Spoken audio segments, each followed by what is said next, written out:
Super 60. இன்றைய நாளில் அறிய வேண்டிய அத்தனை செய்திகளையும் 60 நிமிடங்களில் தரும் விறுவிறுப்பான தொகுப்பு. அந்த வகையில் முதலாவதாக தமிழ்நாட்டில் 10, 12ஆம் வகுப்பு பொதுத் தேர்வுகளுக்கான அட்டவணை வருகிற 4ஆம் தேதி வெளியிடப்படுகிறது. பள்ளி பொதுத் தேர்வுகளுக்கான அட்டவணை வரும் 4ஆம் தேதி வெளியிடப்படும் என அமைச்சர் அன்பில் மகேஷ் பொய்யாமொழி கூறினார். சென்னை தரமணியில் உள்ள ஐஐடி மெட்ராஸ் ரிசர்ச் வளாகத்தில் மனிதவளத்துறை சங்கத்தினர் நடத்திய நிகழ்ச்சியில் பள்ளிக்கல்வித்துறை அமைச்சர் அன்பில் மகேஷ் பொய்யாமொழி பங்கேற்றார். பின்னர் செய்தியாளர்களை சந்தித்த அவர், நான் முதல்வன் திட்டத்தில் தமிழ்நாடு HR சங்கத்தையும் இணைத்து செயல்படுவது குறித்து துணை முதலமைச்சருடன் ஆலோசித்து முடிவெடுக்கப்படும் என்றார். இன்னைக்கு ஒரு ட்ரெண்டில் இன்னைக்கு ஒரு டிகிரி படித்தா நாளைக்கு வேலை கிடைக்கும். பட் 5 வருஷத்துக்கு அது அப்சல்யூட் ஆகிடும் பொழுது கண்டிப்பாக அதற்கான வேலை வாய்ப்பு வேறு அடுத்த கட்டத்துக்கு அது போயிடும். ஸோ அடுத்த 5 வருஷத்துக்கு என்னென்னலாம் தேவைப்படும் நம்முடைய நாட்டில், நீ 10th படிக்கும்போது, நீ கல்லூரி முடிச்சுட்டு வரும் பொழுது அன்னைக்கு எது ட்ரெண்டில் இருக்குங்கிற அளவிற்கான ஒரு ஃபோர்ஸி பண்ணக்கூடிய அளவிற்கான ஒரு நாலேஜ் வந்து கொடுக்கறதுக்கு அவங்க தயாராக இருக்காங்கன்னு சொன்னாங்க. So happy. பின்னர் பொதுத் தேர்வு அட்டவணை தொடர்பாக அவர் பேசினார். அன்னைக்கு அறிவிக்கிறோம். நாளாக இந்த நிகழ்ச்சியில் பாடலாசிரியர் சினேகன் உள்ளிட்டோர் பங்கேற்றனர். வங்கக்கடலில் உருவாகும் புயல் ஆந்திராவில் கரையை கடக்கும் என இந்திய வானிலை ஆய்வு மையம் கணித்துள்ளது. தென்கிழக்கு வங்கக்கடலில் நிலவிய காற்றழுத்த தாழ்வு பகுதி நேற்று காற்றழுத்த தாழ்வு மண்டலமாக வலுப்பெற்றது. மணிக்கு 10 கிலோமீட்டர் வேகத்தில் நகரும் இந்த தாழ்வு மண்டலம் இன்று ஆழ்ந்த காற்றழுத்த தாழ்வு மண்டலமாக வலுவடையும் எனவும் இந்திய வானிலை ஆய்வு மையம் தெரிவித்துள்ளது.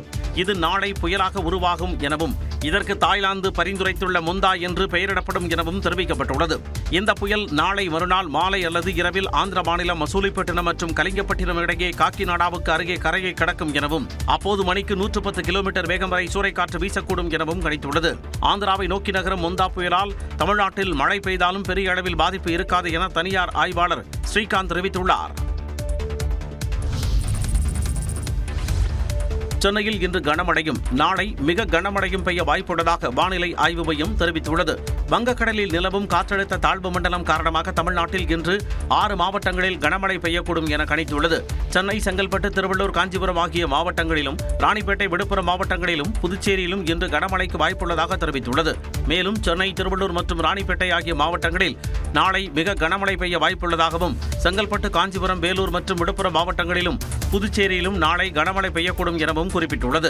மத்திய மேற்கு மற்றும் வடமேற்கு வங்கக்கடல் பகுதிகளில் மணிக்கு 100 கிலோமீட்டர் வேகத்தில் சூறைக்காற்று வீசக்கூடும் என்பதால் தென்மேற்கு, தென்கிழக்கு மற்றும் மத்திய வங்கக்கடல் பகுதிகளில் மணிக்கு 80 கிலோமீட்டர் வேகம் வரை சூறைக்காற்று வீசக்கூடும் என்பதாலும் மீனவர்கள் அந்த பகுதிகளுக்கு செல்ல வேண்டாம் என அறிவுறுத்தியுள்ளது.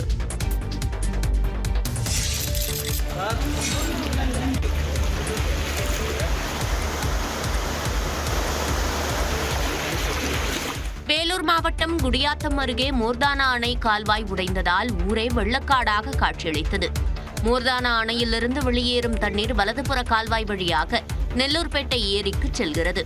இந்நிலையில் திடீரென கால்வாயில் உடைப்பு ஏற்பட்டதால் அங்கிருக்கும் லிங்குன்றம் பாலகிருஷ்ணா நகருக்குள் தண்ணீர் புகுந்தது. 50க்கும் மேற்பட்ட வீடுகளை வெள்ள நீர் சூழ்ந்ததால் மக்கள் சிரமம் அடைந்தனர். என்ன நடக்கிறது என தெரியாமல் இரவில் பரிதவித்தனர்.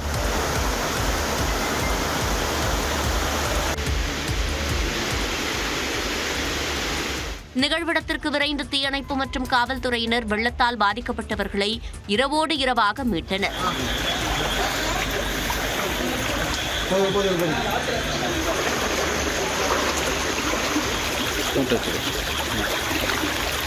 அனைவரும் பாதுகாப்பாக மீட்கப்பட்டு அருகிலுள்ள தனியார் மண்டபத்தில் தங்க வைக்கப்பட்டனர். வெள்ள நீரை ஏரிக்கு திருப்பிவிடும் பணிகள் தொடர்ந்தன.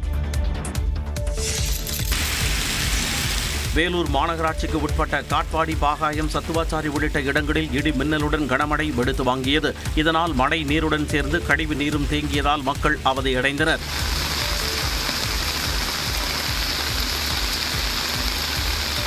விழுப்புரம் மாவட்டத்தில் 2 நாட்களாக மழை ஓய்ந்திருந்த நிலையில் நேற்று விழுப்புரம், கோலியனூர், முண்டியம்பாக்கம், விக்கிரவாண்டி, வடவனூர், அரசூர் சுற்றுவட்டார பகுதிகளில் மிதமான மழை பெய்தது.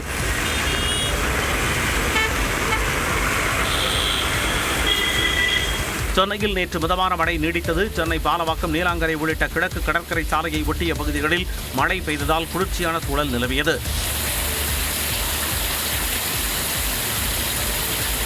இதேபோல சென்னையை அடுத்த ஆவடியில் விட்டுவிட்டு மிதமான மழை நீடித்தது. தற்காலிக பேருந்து நிலையத்தில் போதுமான அளவுக்கு மேற்கூரை இல்லாததால் மாணவ மாணவியர் மழையில் நனைந்தபடி நிற்கும் நிலை ஏற்பட்டது. மேலும் பேருந்து நிலையத்திற்குள் மழைநீர் தேங்கியதால் மக்கள் சிரமமடைந்தனர்.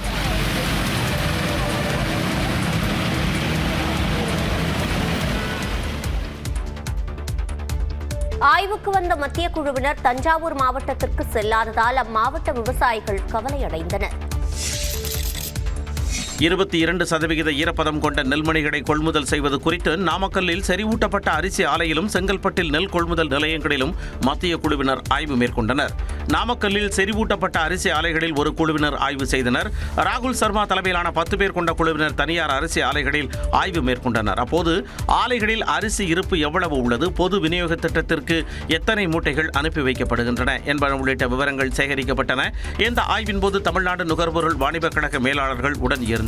இதேபோன்று செங்கல்பட்டு மாவட்டம் கீழ்ப்பாக்கம் நெல் கொள்முதல் நிலையத்தில் மத்திய குழுவினர் ஆய்வு மேற்கொண்டனர். திறந்தவெளி நெல் சேமிப்பு கிடங்கை ஆய்வு செய்த அதிகாரிகள் நெல் மாதிரிகளை சேகரித்தனர். மேலும் ஈரப்பதம் குறித்தும் ஆய்வு மேற்கொண்டனர்.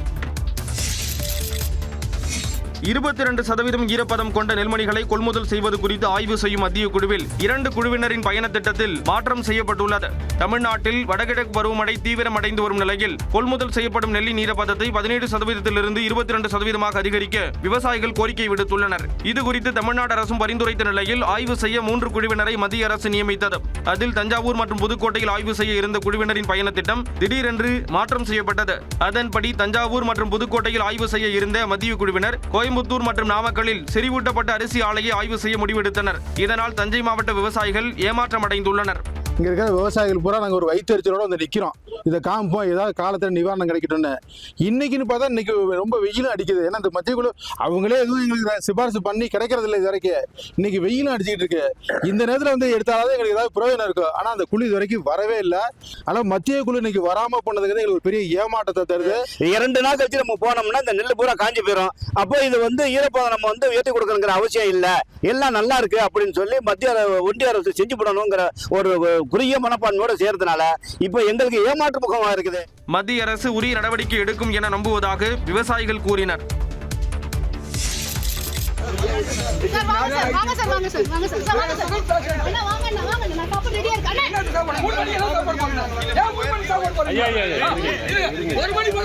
வேலூர் அருகே நடைபெற்ற கலந்துரையாடல் நிகழ்ச்சிக்கு 2 மணி நேரம் தாமதமாக வந்த மத்திய அமைச்சரிடம் விவசாயி ஒருவர் வாக்குவாதத்தில் ஈடுபட்ட காட்சிகளே இவை. வேலூர் அடுத்த விரிஞ்சிபுரம் பகுதியில் உள்ள தமிழ்நாடு வேளாண்மை அறிவியல் ஆராய்ச்சி நிலையத்தில் விவசாயிகளுடன் மத்திய வேளாண் துறை அமைச்சர் சிவராஜ் சிங் சௌகான் கலந்துரையாடல் நிகழ்ச்சிக்கு ஏற்பாடு செய்யப்பட்டது. இந்த நிகழ்ச்சி காலை 11:30 மணிக்கு நடைபெறும் என அறிவிக்கப்பட்ட நிலையில் மத்திய அமைச்சர் பிற்பகல் 1:30 மணிக்கு வந்தார். நீண்ட நேரம் காத்திருந்த விவசாயிகள் அதிகாரிகளிடம் வாக்குவாதத்தில் ஈடுபட்டனர். ஒரு விவசாயி மத்திய அமைச்சரிடமே கேள்வி எழுப்பினார்.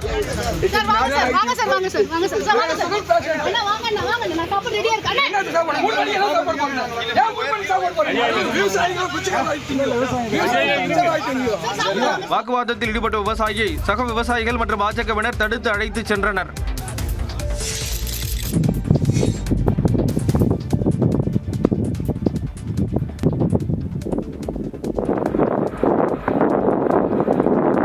அறுவடைக்கு தயாராக இருந்த நெற்பயிர்கள் மழைநீரில் மூழ்கி முளைக்க தொடங்கியதால் பெண் விவசாயி அவற்றை டிராக்டர் மூலம் அடிக்கும் பணியில் ஈடுபட்டுள்ளார். தஞ்சாவூர் மாவட்டத்தில் தற்பொழுது குறுவை அறுவடை பணிகள் முழுவீச்சில் நடைபெற்று வருகின்றன. இந்நிலையில் கடந்த சில நாட்களாக பெய்த கனமழையால் அறுவடைக்கு தயாராக இருந்த நெற்பயிர்கள் நீரில் மூழ்கியுள்ளன. இதனால் பயிர்கள் அழுகியதாலும் முளைக்க தொடங்கியதாலும் விவசாயிகள் கடுமையாக பாதிக்கப்பட்டுள்ளனர். அந்த வகையில் திருப்பருந்துருத்தி கிராமத்தைச் சேர்ந்த விஜய் என்ற பெண் விவசாயி சுமார் 4 ஏக்கர் விடை நிலத்தை குத்தகைக்கு எடுத்து குறுவை சாகுபடி செய்திருந்தார். இந்த பயிர்கள் மழைநீரில் மூழ்கி முளைக்க தொடங்கியதால் டிராக்டர் மூலம் அடிக்கும் நிலைக்கு தள்ளப்பட்டுள்ளதாக விஜய் வேதனை தெரிவித்துள்ளார். சாப்பாடு கூட வழி இல்லாம கஷ்டப்பட்டு கடனை வாங்கிட்டு விவசாயம் பண்ணோம் சார். வட்டிக்கு ட்ரிபிள் வட்டிக்கெல்லாம் வாங்கணும் சார். வயநாடு எடுத்து குழுவெடுத்து வட்டிக்கு வாங்கிட்டு விவசாயம் மணி ஒன்றும் இல்லாம இருக்கு சார். சுமார் 2 லட்சம் ரூபாய் கடன் வாங்கி நடவு செய்த நிலையில் மொத்தமும் வீணாய் போனதாக விவசாயி விஜய் கண்ணீர் மல்க வேதனை தெரிவித்தார். புயல் முன்னெச்சரிக்கை நடவடிக்கையில் அனைத்தும் மேற்கொள்ளப்பட்டு தயார் நிலையில் இருப்பதாக அமைச்சர் KKSSR ராமச்சந்திரன் தெரிவித்தார்.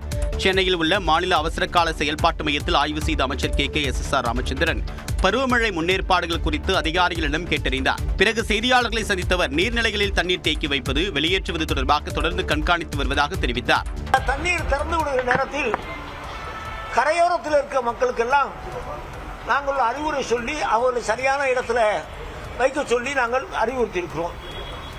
அதுபோக எங்கே புயலால் பாதிக்கப்படும் என்று சொல்கிற மாவட்டங்களுக்கு அங்கெங்கே சென்டர்கள் பொதுமக்களை தங்க வைக்கக்கூடிய நிவாரண முகாம்களை நாங்கள் தயாராக வைக்க சொல்லி மாவட்ட ஆட்சித்தலைவருக்கு சொல்லியிருக்கிறோம்.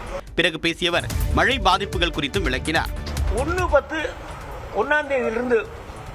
25 வரைக்கும் மனித உயிரிழப்பு 31, காயமடைந்தவர்கள் 47 பேர்,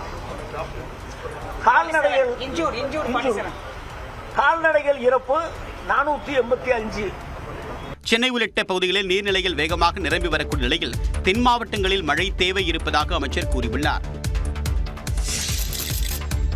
சென்னை மாநகராட்சியில் 206 தாழ்வான பகுதிகள் கண்டறியப்பட்டு அங்கெல்லாம் மழைநீர் தேங்காமல் இருக்க மோட்டார் தயார் நிலையில் உள்ளதாக பெருநகர மாநகராட்சி மேயர் பிரியா தெரிவித்துள்ளார். வடகிழக்கு பருவமழையை ஒட்டி முன்னெச்சரிக்கை நடவடிக்கைகள் தொடர்பாக சென்னை வால்டாக்ஸ் சாலை, அண்ணா பிள்ளை தெரு ஆகிய பகுதிகளில் அமைச்சர் சேகர் பாபு மற்றும் மேயர் பிரியா ஆகியோர் நேரில் ஆய்வு செய்தனர். பிறகு செய்தியாளர்களை சந்தித்த மேயர் பிரியா, சாலையில் பள்ளங்கள் ஏற்பட்டால் அதனை உடனடியாக சரி செய்ய நடவடிக்கை எடுக்கப்படுகிறது என்றார். ஒரு வார்டு வாரியா இதுக்காக நிதி ஒதுக்கீடு செய்து எத்தனை இடத்துல பாட் ஹோல்ஸ் இருந்தாலும் உடனே அதுல ரெக்டிஃபை பண்ணி பேட்ச் ஒர்க் பண்ண மாதிரி நம்ம மாநகராட்சி சார்பாக அறிவுறுத்திருக்கிறோம். அந்த பணிகள் முற்றிலுமா மழை காலங்களில் நடைபெறும். மழை முடிந்த பிறகு ஒவ்வொரு சாலை அமைக்கும் பணிகள் ஜனவரி மாதம் முதல் துவங்கப்படும். தொடர்ந்து பேசியவர் 15 சென்டிமீட்டர் வரை மழை பெய்தாலும் உடனடியாக தண்ணீர் வெளியேறிவிடும் என்றார். கடந்த ஆண்டுமே பார்த்தீங்கன்னா குறிப்பிட்ட பகுதியில் கூட சாலையில் தண்ணி நிற்குதுன்னு தெரிவித்தா இரவு நேரத்தில் நின்றா காலையில் பொழுது விடியறதுக்குள்ள அந்த தண்ணியெல்லாம் வெளியேற்ற பணியில் மாநகராட்சி ஈடுபடுகிறார்கள்.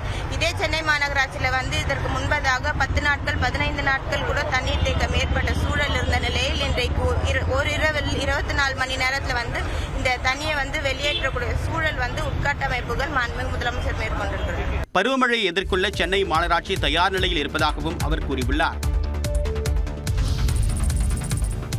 தனியார் பல்கலைக்கழக திருத்த மசோதா வாபஸ் பெறப்படும் என உயர்கல்வித்துறை அமைச்சர் கோவி செழியன் அறிவித்துள்ளார். கடந்த சட்டமன்ற கூட்டத்தொடரில் தமிழ்நாடு தனியார் பல்கலைக்கழகங்கள் திருத்த சட்ட முன்வடிவு அறிமுகம் செய்யப்பட்டது. இச்சட்ட திருத்தம் குறித்து சமூக ஊடகங்களிலும் பொதுவெளியிலும் பல்வேறு கருத்துக்கள் எழுந்தன. இது தொடர்பாக அறிக்கை வெளியிட்டுள்ள அமைச்சர் கோவி செழியன், புதிதாக தனியார் பல்கலைக்கழகங்களை உருவாக்கும் நோக்கில் இந்த சட்ட முன்வடிவு கொண்டுவரப்பட்டதாகவும் இந்த சட்ட திருத்தத்தால் மாணவர்கள், ஆசிரியர்கள் மற்றும் பல்கலைக்கழக பணியாளர்களின் நலன் பாதிக்காத வண்ணம் உரிய சட்ட பாதுகாப்பு ஏற்படுத்தப்பட்டு இருப்பதாகவும் கூறியுள்ளார். சமூக நீதியிலும் உயர்கல்வி மேம்பாட்டிலும் ஆழ்ந்த அக்கறை கொண்ட திராவிட மாடல் அரசு எந்த நிலையிலும் கொள்கையில் சமரசம் செய்து கொள்ளாது என தெரிவித்துள்ளார். இருப்பினும் சட்டப்பேரவையில் எம்எல்ஏக்கள் சிலர் தெரிவித்த கருத்துக்களின் அடிப்படையில் கல்வியாளர்கள், துறை சார்ந்த வல்லுநர்களின் கருத்துக்களை பெற்று மேல் நடவடிக்கை தொடரலாம் என முதல்வர் அறிவுறுத்தியிருப்பதாக கூறியுள்ளார். முதலமைச்சரின் அறிவுரையின்படி இந்த சட்ட முன்வடிவு திரும்பப் பெறப்பட்டு உரிய மறு ஆய்வு செய்யப்படும் என அமைச்சர் கோவி செழியன் தெரிவித்துள்ளார். திருச்செந்தூரில் நாளை சூரசம்ஹாரம் நடைபெறவுள்ள நிலையில் அதற்கான ஏற்பாடுகள் தீவிரமடைந்துள்ளன.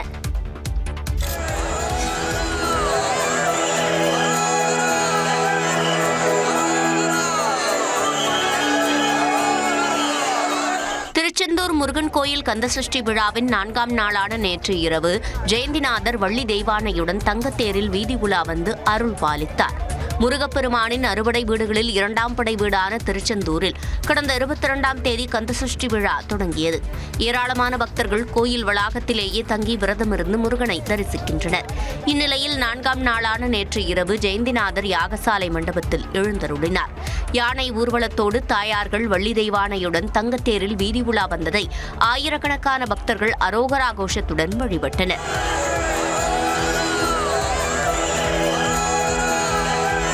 நினச்ச காரியம் நடக்கு. எங்களுக்கு என்ன நினச்சி வாரமோ அது நல்லபடியாக நடக்கு. நான் வந்திருக்கிறேன், முருகரை நம்பி வந்திருக்கிறேன். நிச்சயமாக எனக்கு கைகூடும்னு நம்பிக்கை இருக்கு.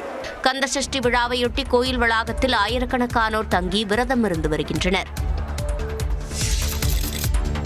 திருச்செந்தூரில் சூரசம்ஹார விழா நாளை நடைபெறவுள்ள நிலையில் பக்தர்கள் சொந்த வாகனங்களை தவிர்த்து பொது போக்குவரத்தை பயன்படுத்துமாறு தூத்துக்குடி மாவட்ட ஆட்சியர் இளம்பகவத் கேட்டுக் கொண்டுள்ளார். திருச்செந்தூர் சுப்பிரமணிய சாமி கோயிலில் சூரசம்ஹார விழாவில் லட்சக்கணக்கான பக்தர்கள் பங்கேற்பார்கள் என எதிர்பார்க்கப்படுகிறது. இதனையொட்டி கோயில் மற்றும் கடற்கரை பகுதிகளில் செய்யப்பட்டுள்ள பாதுகாப்பு மற்றும் முன்னேற்பாடுகளை தூத்துக்குடி நாடாளுமன்ற உறுப்பினரான கனிமொழி நேரில் பார்வையிட்டு ஆய்வு செய்தார்.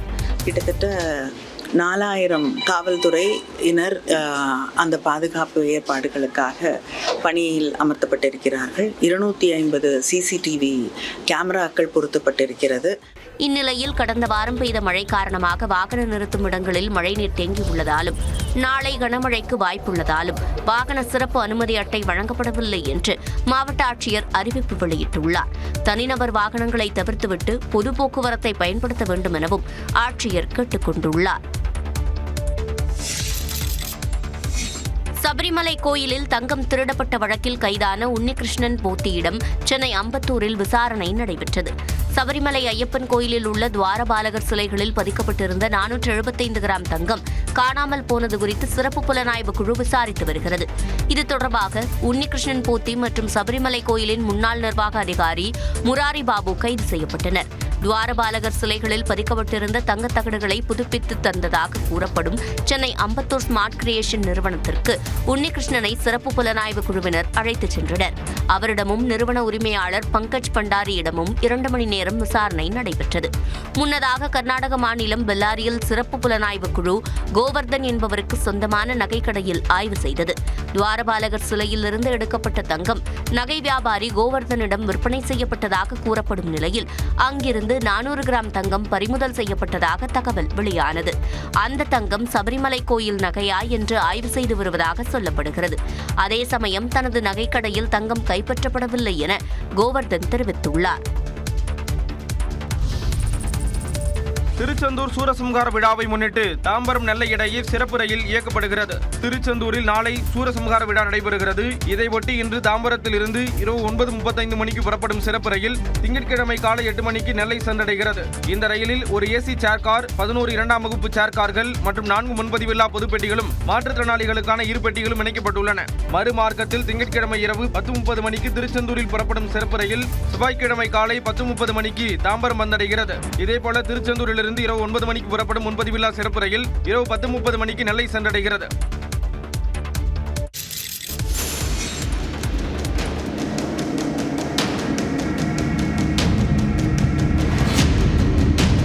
தெருநாய்களுக்கு பயந்து பள்ளி மாணவன் புத்தகப்பையை வீசிவிட்டு ஓடிய சிசிடிவி காட்சி இது.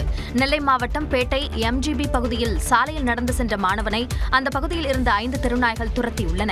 சத்தம் கேட்டு வெளியில் வந்த அப்பகுதிவாசிகள் நாய்களை துரத்தி சிறுவனுக்கு உதவினர். இந்த நிலையில் தெருநாய்களை கட்டுப்படுத்த கடுமையான நடவடிக்கை தேவை என மாநகராட்சி நிர்வாகத்திற்கு மக்கள் கோரிக்கை விடுத்துள்ளனர். சேலம் மேம்பாலத்தில் இளைஞர் மீது தாக்குதல் நடத்திய விவகாரத்தில் திடீர் திருப்பமாக தோழிக்கு ஆபாச மெசேஜ் செய்ததால் திட்டம் தீட்டி வரவழைத்து தாக்கியது அம்பலமாகியுள்ளது. சேலம் புதிய பேருந்து நிலையம் அருகே உள்ள ஈரடுக்கு மேம்பாலத்தின் மீது நடந்து சென்ற நெல்லையைச் சேர்ந்த பிரம்மநாயகம் என்ற இளைஞரை 3 இளைஞர்கள் தாக்கி செல்போன் பறித்துச் சென்றனர். இது தொடர்பான வீடியோ வெளியாகி அதிர்ச்சியை ஏற்படுத்தியது. இந்த வீடியோ ஆதாரத்தின் அடிப்படையில் தனிப்படை அமைத்த காவல்துறையினர் பிரம்மநாயகத்தை தாக்கிய ராமகிருஷ்ணன், வினித்குமார், பிரதீப்ராஜ் ஆகியோரை கைது செய்து விசாரித்தனர். அப்போது ராமகிருஷ்ணனின் தோழியிடம் இன்ஸ்டா மூலம் பழகிய பிரம்மநாயகம் ஆபாச மெசேஜ் செய்து தொந்தரவு செய்தது தெரியவந்தது.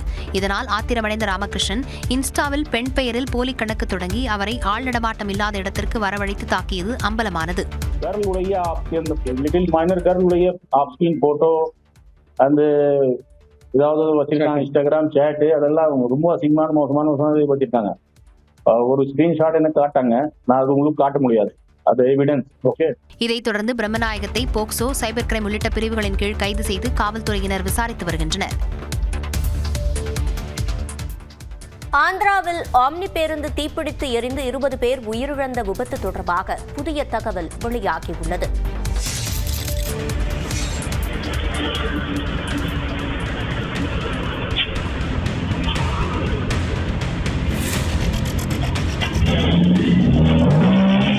ஆந்திராவில் ஆம்னி பேருந்து தீப்பற்றி எரிந்து 20 பேர் பலியான விபத்தில் இருசக்கர வாகனத்தை ஓட்டிச் சென்று மரணமடைந்த சிவசங்கர் விபத்துக்கு சிறிது நேரம் முன்பு தனது நண்பருடன் மது அருந்திவிட்டு பயணித்த சிசிடிவி காட்சி வெளியாகியுள்ளது. ஆந்திர மாநிலம் கர்னூல் அருகே சாலை விபத்தில் ஆம்னி பேருந்துக்கு அடியில் சிக்கிய இருசக்கர வாகனத்தின் பெட்ரோல் டேங்க் வெடித்து ஆம்னி பேருந்து தீப்பற்றி எரிந்ததில் 20 பேர் உயிரிழந்தனர். விபத்திற்கு காரணமான இருசக்கர வாகனத்தில் பயணித்து மரணமடைந்த இளைஞர் சிவசங்கர் விபத்து நடப்பதற்கு சிறிது நேரம் முன்பு அதே பகுதியில் உள்ள பெட்ரோல் பங்கில் தனது நண்பருடன் சேர்ந்து பெட்ரோல் நிரப்ப வந்தது சிசிடிவியில் பதிவானது. அந்த பெட்ரோல் பங்கில் யாரும் இல்லாததால் பெட்ரோல் நிரப்பாமலேயே அவர்கள் திரும்பிச் சென்றுள்ளனர். அப்போது சிவசங்கரின் நண்பர் மதுபோதையில் தள்ளாடியபடி வாகனத்தை எடுத்துச் சென்ற காட்சி வெளியாகியுள்ளது.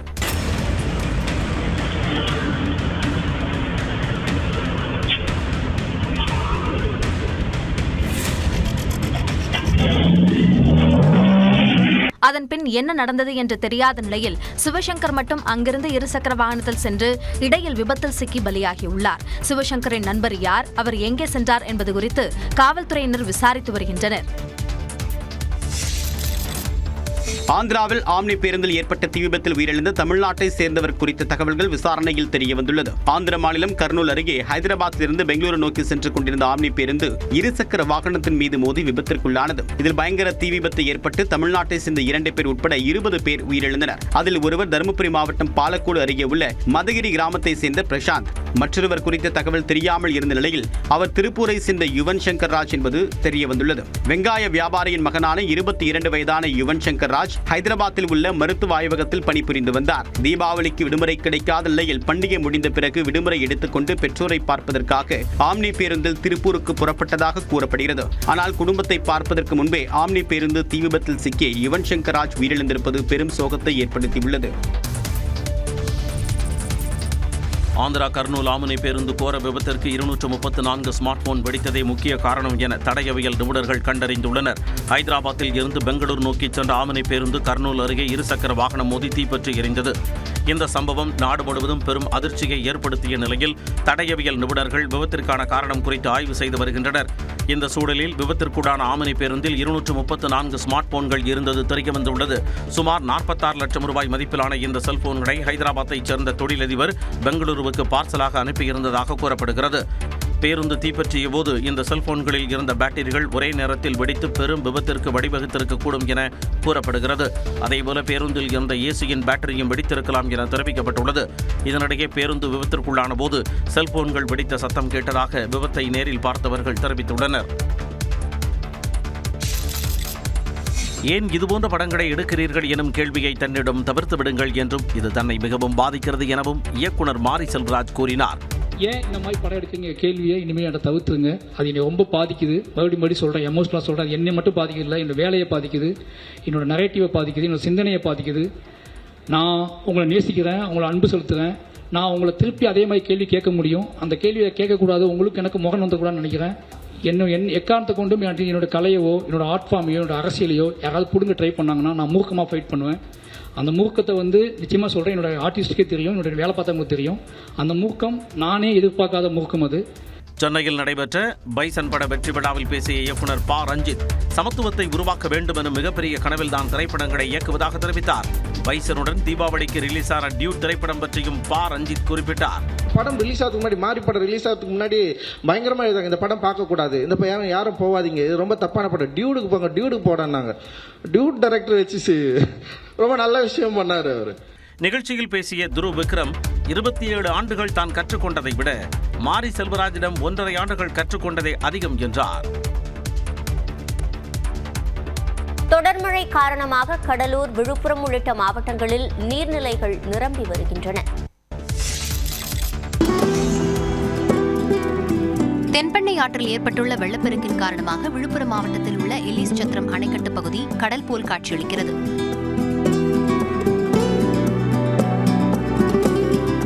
திருவண்ணாமலை மாவட்டம் சாத்தனூர் அணையிலிருந்து தென்பெண்ணை ஆற்றில் வெளியேற்றப்படும் உபரி நீர் கடலூர் மாவட்ட தடுப்பணைகளை தாண்டி தாழங்குடா பகுதியில் கடலில் கலக்கிறது. கழுகு பார்வையில் ஆற்றின் பிரம்மாண்டம் ரம்மியமாக காட்சியளித்தது.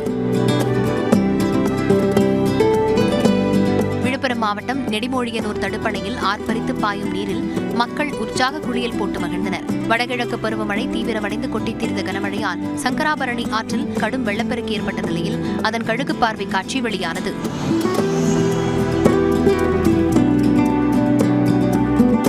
வீடூர் அணையிலிருந்து நீர் திறக்கப்பட்டதால் புதுச்சேரி கைக்கிலப்பட்டில் உள்ள சங்கராபரணி ஆற்றில் வெள்ளம் கரைபுரண்டு ஓடியது. இளைஞர்கள் ஆபத்தை உணராமல் ஆற்றில் குளித்தும் மீன்பிடித்தும் மகிழ்ந்தனர்.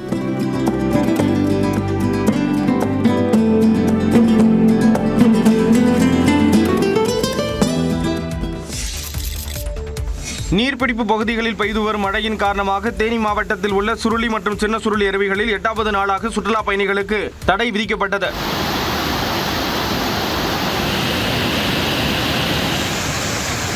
அதேபோல தேனி சுற்றுவட்டார பகுதிகளில் பெய்த தொடர் கனமழை காரணமாக கும்பக்கரை அருவியில் சுற்றுலா பயணிகள் குளிக்க 15வது நாளாக தடை விதிக்கப்பட்டது.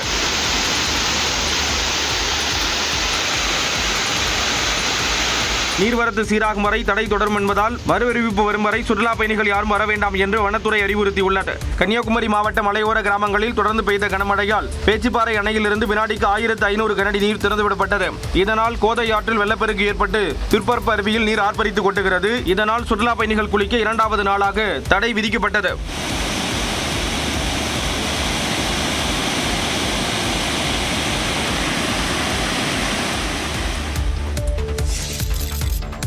திருவாரூர் மாவட்டம் திருத்துறைப்பூண்டி சுற்றுவட்டாரத்தில் பெய்த தொடர் கனமழையால் 3000 ஏக்கர் சம்பா பயிர்கள் நீரில் மூழ்கின. குறிப்பாக முத்துப்பேட்டை, உதயமார்த்தாண்டபுரம், குன்னலூர், இடும்பாவனம், ஆலங்காடு உள்ளிட்ட பகுதிகளில் நெற்பயிர்கள் முற்றிலும் சேதமடைந்தன. எல்லாமே சுத்தமாக மூழ்கி போச்சு. அதுக்கு மெயின் ரீசனு வாய்க்கால் வெட்டாது தான் காரணம். வாய்க்கால் வெட்டிருந்தாங்கன்னா எங்களுக்கு இந்த அளவுக்கு தண்ணி பாதிப்பு வரவே வராது. ஒரு ஏக்கருக்கு 10,000 வரைக்கும் நாங்கள் செலவு பண்ணியிருக்கோம். எல்லாமே அழுகிற நிலையில் இருக்கும்போது இப்போ விவசாயிகளுக்கு ஒரு கடுமையான ஒரு இழப்பு ஏற்படுது. எப்படி சாலைகள்லாம் கடுமையாக எப்படி பராமரிக்கீங்களோ அதுமாரி வாய்க்கால்கள் அனைத்தும் முழுமையாக தூர்வாரி கொடுத்தீங்க அப்படின்னா ₹1 நீங்கள் நிவாரணம் கொடுக்க வேண்டியதில்லை, ₹1 அரசாங்கம் செலவு பண்ண வேண்டியதில்லை. அதேபோல திருவாரூர் மாவட்டம் கோட்டூர் ஒன்றியத்திற்குட்பட்ட சின்ன குருவாடி, சேந்தமங்கலம், இருள்நீக்கி, விக்கிரபாண்டியம் உள்ளிட்ட பகுதிகளில் 1000 ஏக்கரில் பயிரிடப்பட்ட குறுவை பயிர்கள் அடியோடு சாய்ந்துள்ளதால் விவசாயிகள் வேதனை அடைந்துள்ளனர்.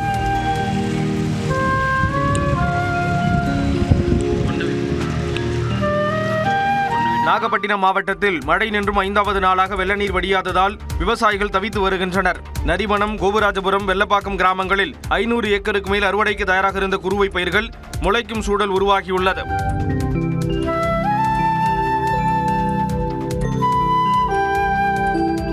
தஞ்சாவூர் மாவட்டம் கும்பகோணம் அருகே புத்தகரம் பகுதியில் சம்பா பயிர்கள் மழைநீரில் மூழ்கி குளம் போல காட்சி தருகின்றன.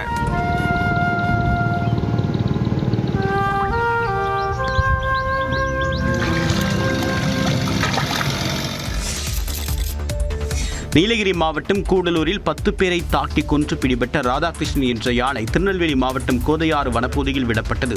கூடலூர் பகுதியில் யானை ராதாகிருஷ்ணன் 10 பேரை கொன்றதோடு தோட்ட பயிர்களையும் வீடுகளையும் சேதப்படுத்தி வந்தது. இதனை பிடிக்க பொதுமக்கள் தொடர்ந்து கோரிக்கை வைத்து பல கட்ட போராட்டங்களை நடத்தினர். இந்நிலையில் கடந்த செப்டம்பர் 23ஆம் தேதி கூடலூர் அருகே ஓவேலி மலைப்பகுதியில் 2 கும்கி யானைகள் உதவியுடன் 100க்கும் மேற்பட்ட வனத்துறையினர் ராதாகிருஷ்ணன் யானையை மயக்க ஊசி செலுத்தி பிடித்தனர். முதுமலை அபயாரண்யத்தில் மரக்குண்டு அடைக்கப்பட்ட 21 நாட்கள் தீவிர கண்காணிப்பில் யானை வைக்கப்பட்டிருந்தது. அதைத் தொடர்ந்து கும்கி யானைகள் உதவியுடன் மரக்கூண்டு அடங்கிய லாரியில் ராதாகிருஷ்ணன் யானை ஏற்றி களக்காடு முண்டந்துறை புலிகள் சரணாலய பகுதிக்கு கொண்டு செல்லப்பட்டது. அங்கு அப்பர் கோதையாறு வனப்பகுதியில் யானை விடப்பட்டது. ஏற்கனவே புல்லட், சின்னத்தம்பி என்ற 2 காட்டு யானைகள் வேறு பகுதியில் பிடிக்கப்பட்டு களக்காடு முண்டந்துறை பகுதியில் விடுவிக்கப்பட்டிருந்தன. சம்பரம்பாக்கம் ஏரி திறப்பு விவகாரத்தில் அமைச்சர் துரைமுருகன் பேசியது வருத்தமளிப்பதாக காங்கிரஸ் மாநில தலைவர் செல்வ பெருந்தகை தெரிவித்திருக்கும் நிலையில் ஏரி திறக்கப்பட்டது தனக்கே தெரியாது என்று அமைச்சர் தாமோ அன்பரசன் கூறியிருக்கிறார். ஒரு தகவல் சொன்னா அந்த கிராமத்தில் எங்கெங்கெல்லாம் அந்த தண்ணி போதோ அந்த கிராமத்துக்கு போன் பண்ணி ஊராட்சி மன்ற தலைவர்கிட்ட சொல்லுவோம். எங்க தொகுதி தான் ஒரு செல்வ பெருந்தகை இது அன்னைக்கே சொன்னார், என்கிட்ட ஃபோன் பண்ணி சொன்னார். இன்னைக்கு இந்த தண்ணி திறந்து விட்ட மறுநாள் காலையில் 12 மணி எனக்கு ஃபோன் பண்ணாரு. எனக்கு தகவல் தெரியலப்பா. அதுக்கு முன்னே தலைவர் ஒரு ரிவ்யூ மீட்டிங் போனாங்க. எந்தெந்த ஏரியில் எவ்வளோ தண்ணி இருக்குதுன்னு போது அதை பார்த்து நிலைமைக்கு ஏற்ற மாதிரி திறந்து விட்டு தலைவர் தான் சொல்லியிருக்கிறார். அதை நம்பி தான் நம்ம அதிகாரி திறந்துட்டாங்க. பாமக செயல் தலைவராக தனது மூத்த மகள் காந்திமதியை நியமித்து அக்கட்சியின் நிறுவனர் ராமதாஸ் அறிவித்துள்ளார். பாமக நிறுவனர் ராமதாஸுக்கும் அவரது மகன் அன்புமணிக்கும் இடையே கடந்த சில மாதங்களாக கருத்து மோதல் நிலவி வருகிறது. இந்த நிலையில் ராமதாஸ் தலைமையில் கடந்த ஆகஸ்டில் நடைபெற்ற பாமக ஒழுங்கு நடவடிக்கை குழு கூட்டத்தில் கட்சியின் விதிகளுக்கு புறம்பாக நடந்ததாக அன்புமணி மீது 16 குற்றச்சாட்டுகள் சுமத்தப்பட்டு அது குறித்து விளக்கம் அளிக்க வேண்டும் என நோட்டீஸ் அனுப்பப்பட்டது. ஆனால் அன்புமணி பதிலளிக்காததால் அவரை கட்சியிலிருந்து நீக்குவதாக ராமதாஸ் அறிவித்தார். அவரை செயல் தலைவர் பதவியிலிருந்து நீக்குவதாகவும் தெரிவித்தார். இந்நிலையில் தர்மபுரியில் நடைபெற்ற கூட்டத்தில் பேசிய ராமதாஸ் கட்சியின் புதிய செயல் தலைவராக தனது மூத்த மகள் காந்திமதியை நியமிப்பதாக அறிவித்தார். செயல் தலைவராக என்னை நாளும் கவனித்துக் கொள்ள என்னுடைய பெரிய மகள் ஸ்ரீகாந்தியை நியமித்திருக்கிறேன்.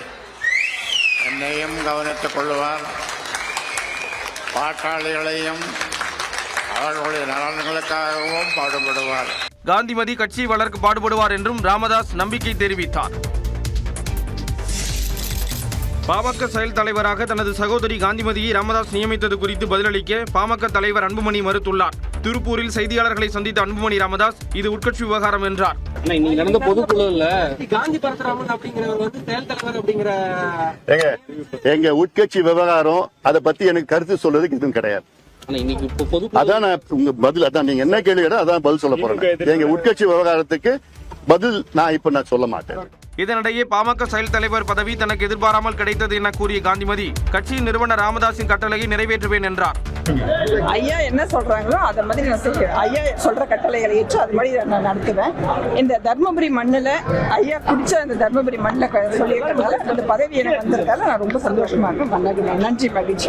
இந்த பதவி இங்க வழங்கப்படும் நீங்க எதிர்பார்த்தீங்களா? இல்ல, கண்டிப்பா எதிர்பார்க்கல. நான் ஐயா திடீர்னு முடிவெடுத்து இது மாதிரி பண்ணியிருக்காங்க, அது தெரியாது. சட்டப்பேரவை தேர்தல் நெருங்கும் சூழலில் பாமகவில் மீண்டும் சலசலப்பு எழுந்திருப்பது அக்கட்சி தொண்டர்களை கவலையில் ஆழ்த்தியுள்ளது.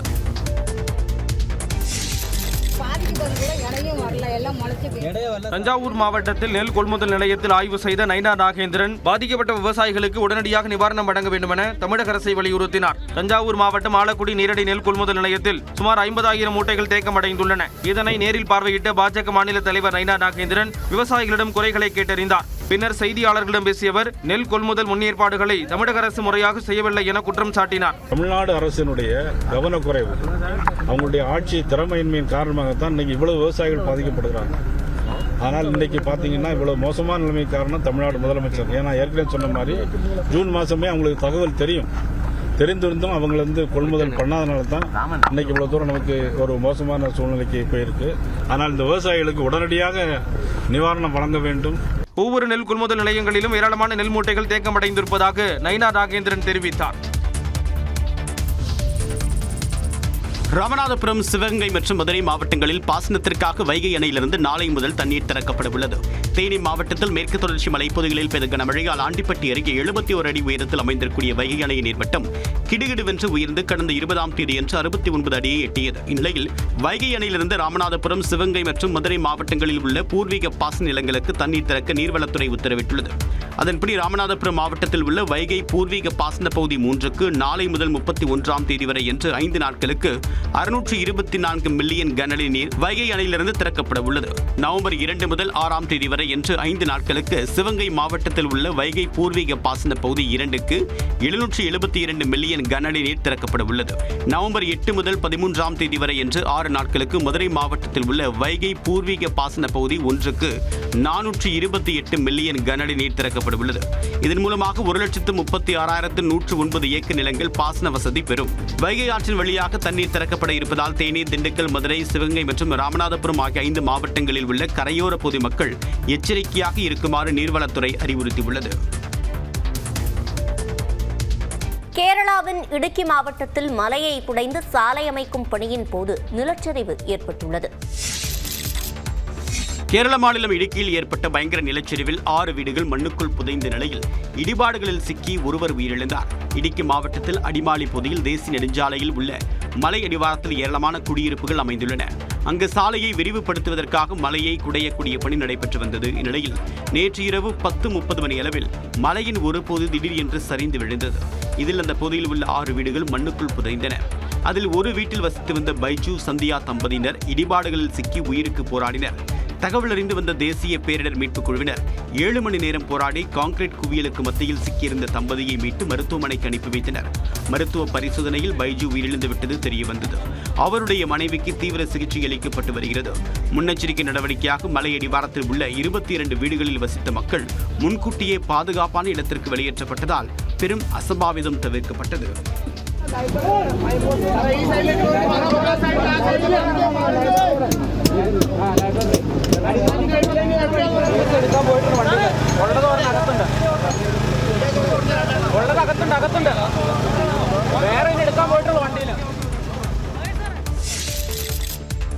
இரத்த சர்க்கரையின் அளவை கொண்டு அல்சைமர் நோய் தாக்குதலுக்கான வாய்ப்புகளை கண்டறிந்து அதனை விரைவாக குணப்படுத்த முடியும் என மருத்துவர் மோகன் தெரிவித்துள்ளார். சென்னை கோபாலபுரத்தில் நடந்த நிகழ்வில் நீரிழிவு மற்றும் மூளை ஆரோக்கியம் குறித்த ஆராய்ச்சிக்காக மெட்ராஸ் டயபெட்டிக் ரிசர்ச் ஃபவுண்டேஷன் மற்றும் பிரிட்டனின் UK டிமென்ஷியா ஆராய்ச்சி நிறுவனம் இடையே புரிந்துணர்வு ஒப்பந்தம் கையெழுத்தானது. நிகழ்வில் பேசிய டிராஸ் டயபெட்டிஸ் ரிசர்ச் ஃபவுண்டேஷன் தலைவர் மோகன், பிரிட்டனைச் சேர்ந்த நிறுவனத்துடன் மேற்கொண்ட புரிந்துணர்வு ஒப்பந்தம் மூலம் ஒருவரின் இரத்த சர்க்கரை அளவை கொண்டு அல்சைமர் தாக்குதலுக்கான வாய்ப்புகளை கண்டறிந்து முன்கூட்டியே குணப்படுத்த முடியும் என்றார். யாருக்கு அது டிமென்ஷியா வரதுக்கு ரிஸ்க் இருக்கு, டயபெட்டிக் பேஷண்ட் கண்ட்ரோல் பண்ணா அந்த ரிஸ்க் எல்லாம் குறைஞ்சிடுமா, அந்த மாதிரி நிறைய ரிசர்ச் பண்ண வேண்டியது இருக்கு. அதனுடைய ஒரு அடிப்படையாக இந்த MOU இன்னைக்கு சைன் பண்ணி அதுல புது ரிசர்ச் ஸ்டடீஸ் பண்ண போறோம்.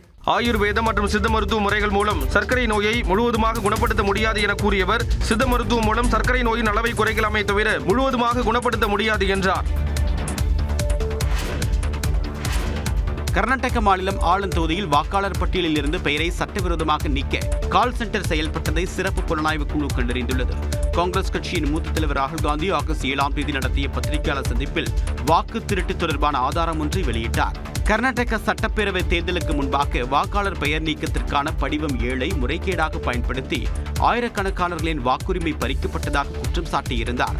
இது தொடர்பாக ஆயிரக்கணக்கான மோசடியான விண்ணப்பங்கள் கண்டறியப்பட்ட நிலையில் சிறப்பு புலனாய்வு குழு விசாரணைக்கு கர்நாடக மாநில காங்கிரஸ் அரசு உத்தரவிட்டது. இதனிடையே தேர்தல் ஆணைய இணையதளத்தில் படிவம் 7ஐ நிரப்பி முறைகேடாக வாக்காளர் பெயரை நீக்கம் செய்ய உள்ளூரில் கால் சென்டர்கள் செயல்பட்டிருப்பதை சிறப்பு புலனாய்வு குழுவினர் கண்டறிந்தனர். இவ்வாறு 6018 முறைகேடான விண்ணப்பங்களை பூர்த்தி செய்ய 5 கணினிகள் கொண்ட ஒரு கால் சென்டர் செயல்பட்டு வந்துள்ளது. இதனை அக்ரம், அஸ்பக், நதீம், முஸ்தாக் ஆகியோர் நடத்தி வந்துள்ளனர். லாகின் ஐடி மற்றும் OTPகளை பெறுவதற்கு 75 அலைபேசி எண்களை இவர்கள் பயன்படுத்தியதும் விசாரணையில் தெரிய வந்துள்ளது. ஆன்லைன் மூலமாக பூர்த்தி செய்து முறைகேடாக வாக்காளர் பெயரை நீக்க ஒரு விண்ணப்பத்திற்கு 80 ரூபாய் வசூல் செய்து மோசடியில் ஈடுபட்டதும் தெரிய வந்துள்ளது. அதானி குழுமத்தில் LIC முதலீடு செய்ததில் வெளிப்புற அழுத்தம் இருந்ததாக அமெரிக்க நாளேடு செய்தி வெளியிட்டிருந்த நிலையில் அதற்கு LIC மறுப்பு தெரிவித்துள்ளது. அமெரிக்காவில் ஒப்பந்தம் பெறுவதற்காக அதிகாரிகளுக்கு கௌதம் அதானி $250 மில்லியன் லஞ்சம் கொடுத்ததாக புகார் எழுந்தது. அதன் பிறகு அதானி குழுமத்தில் LIC நிறுவனம் எவ்வளவு பணத்தை முதலீடு செய்துள்ளது என்பதை ஆவணங்களோடு தி வாஷிங்டன் போஸ்ட் அமெரிக்க நாளேடு செய்தி வெளியிட்டிருந்தது. அதானி குழுமத்தில் LIC முதலீடு செய்ததில் வெளிப்புற அழுத்தம் இருந்ததாகவும் வாஷிங்டன் போஸ்ட் குற்றம் சாட்டியிருந்தது. இதைத் தொடர்ந்து LIC பாலிசிதாரர்கள் பணத்தை தவறாக பயன்படுத்தியது குறித்து நாடாளுமன்ற பொது கணக்கு குழு விசாரணை நடத்த வேண்டும் என காங்கிரஸ் வலியுறுத்தி வருகிறது. தங்களின் முதலீட்டு முடிவுகள் குறித்து வெளியான குற்றச்சாட்டுகள் அடிப்படை ஆதாரமற்றவை என ஆயுள் காப்பீட்டு நிறுவனமான LIC விளக்கம் அளித்துள்ளது. இது தொடர்பான அறிக்கையில் விரிவாகவும் கவனமாகவும் ஆலோசித்த பிறகு கொள்கை அடிப்படையில் சுதந்திரமாக முடிவெடுத்து வருவதாகவும் முதலீடு செய்வதில் யாருடைய தலையீடுகளும் இல்லை என்றும் தெரிவிக்கப்பட்டது. உக்ரைன் ரஷ்யா இடையே போர் நிறுத்தம் தொடர்பான ஒப்பந்தத்தை எட்ட முடியும் என்று உறுதியாக தெரிந்தால் மட்டுமே புத்தினுடனான சந்திப்பை மேற்கொள்வேன் என்று அமெரிக்க அதிபர் ட்ரம்ப் தெரிவித்துள்ளார். மலேசியாவில் நடைபெறும் ஆசியான் மாநாட்டிற்காக ட்ரம்ப் பயணம் மேற்கொண்ட நிலையில் அவரது விமானம் எரிபொருள் நிரப்புவதற்காக கத்தாரில் நிறுத்தப்பட்டது. அப்போது ட்ரம்பை கத்தார் அரசர் மற்றும் பிரதமர் ஆகியோர் சந்தித்தனர். கத்தார் அரசரை உலகின் சிறந்த ஆட்சியாளர்களில் ஒருவர் என ட்ரம்ப் பாராட்டினார்.